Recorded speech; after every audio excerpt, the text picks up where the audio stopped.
I applied for 1,000 jobs, and here's the result after 2 weeks.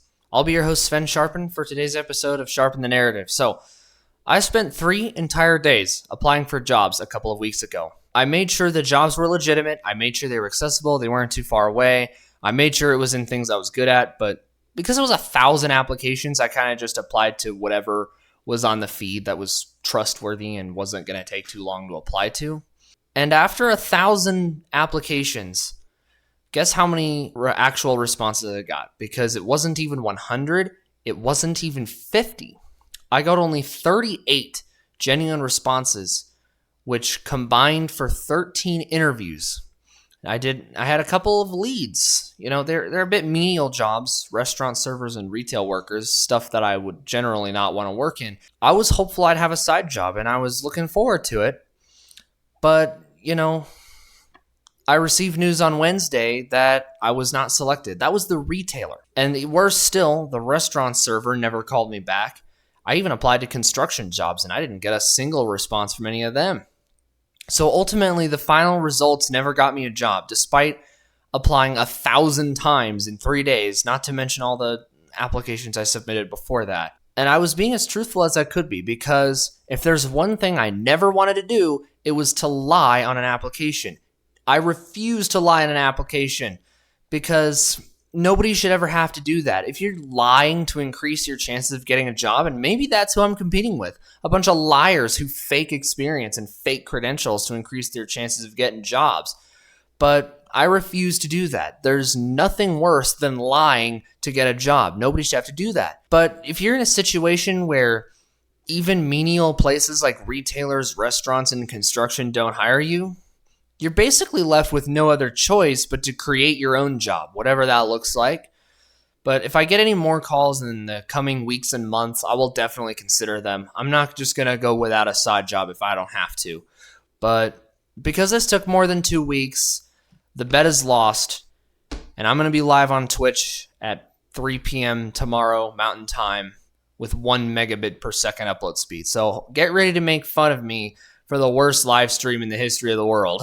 Now, an older workaholic might tell me, or anyone else in this situation, just keep applying. Go for 10,000 applications. Go for something even if it's 100 miles away.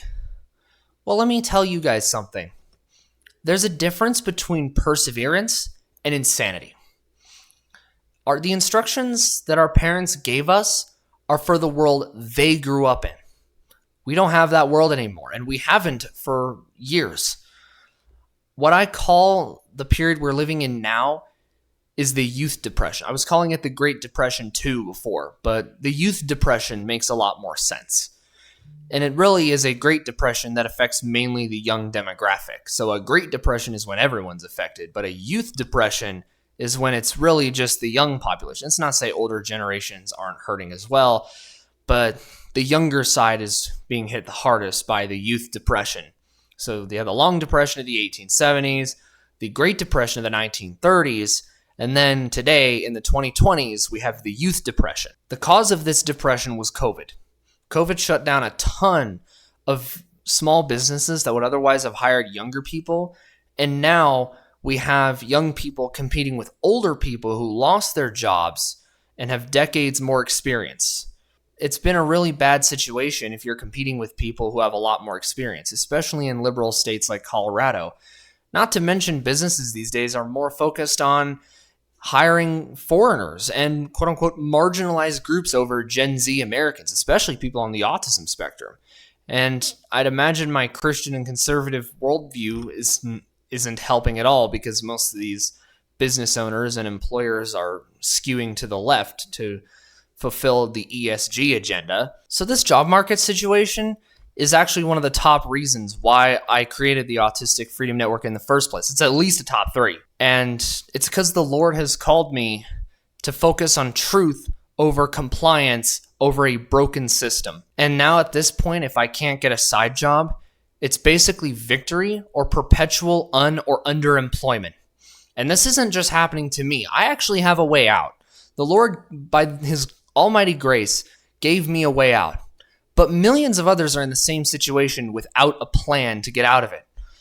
So I would really appreciate that if you would take the time to donate to the Autistic Freedom Network. That wouldn't just help me, that would help millions of other people in a similar situation. And with you guys' help, we will make sure that anyone in this situation, probably even more than just people on the autism spectrum, will have a way out of this situation, and to make sure that something like this can never happen to a young person again, and that the youth depression can be a thing of the past. When you make your own business, your career might take a very significant detour. Like, you're probably going to be living with your parents well into your 20s, and a lot of business owners end up having that happen for the time it takes for their businesses to actually be profitable. If you work hard on your business like me, I'm making this video and I'm doing a lot more. There's going to be more coming soon, so stay tuned for all that. If you focus on truth and morality over business politics, if you do whatever you can to make profit, even if it takes years, focus on building something that's better than the garbage that the globalist corporations produce halfway around the world. And you should also, most importantly, reject instant gratification. Like, you shouldn't just focus on what feels good in the moment. You might want to sacrifice that so that you can have it in the future.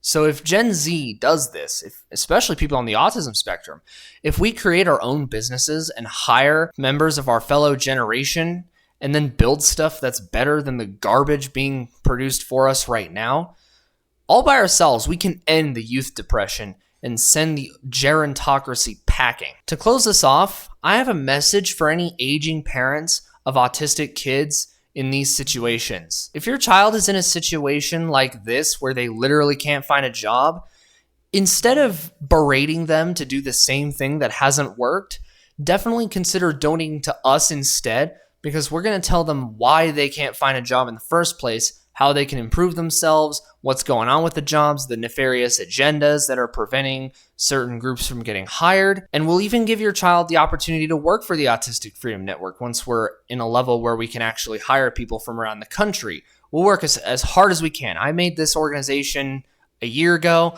I'd say I'm doing pretty well for the resources I have. But until we can get this organization to a level, again, I'm going to work as hard as I can. I'm making these videos. I'm going to do some things going on in the next few months. But until then, in the meantime, we have to bring ourselves together. We need to come together. Those of us have had a hard time finding jobs, and just anyone on the autism spectrum in general. We need to come together, and any donation to us will be a milestone closer to that goal. With your help, we will put an end to the youth depression and send the globalists packing. God bless you all. That was Sharpen the Narrative. I've been your host, Sven Sharpen. And have a great weekend, everyone. Goodbye. God bless.